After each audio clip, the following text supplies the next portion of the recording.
I feel like the Indians are sort of playing the role of best supporting actor here, and I mean unfairly, and it looks like they have the opportunity to take home the Academy Award. Why is it that I mean, I know the Cubs story resonates, but Yeah. the Indian story is pretty fascinating as well. Why hasn't that resonated nationally here? I think three reasons.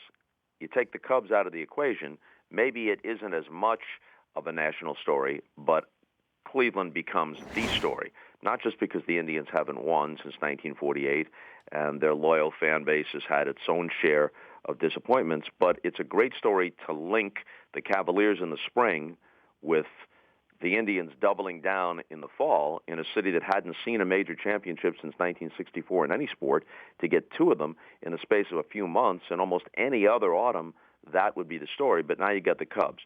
So, A, the Cubs have waited longer. B, I think this is part of it too.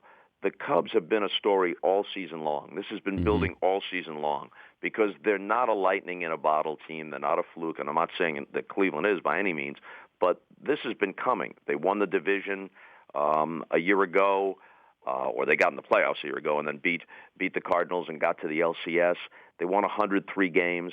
So there's been anticipation building, whereas Cleveland kind of came out of the shadows and into the postseason. And then the third factor is this, again, through no fault of the current Indians team, these games are at Wrigley Field. And so all the demons and almost all the history, at least going back to 1914, only 6 years after their last championship, is in the building where these games are being played. Just like in 2004, all the history was at Fenway Park. So I think the venue makes a difference too. The Dan Patrick Show, weekday mornings on Audience.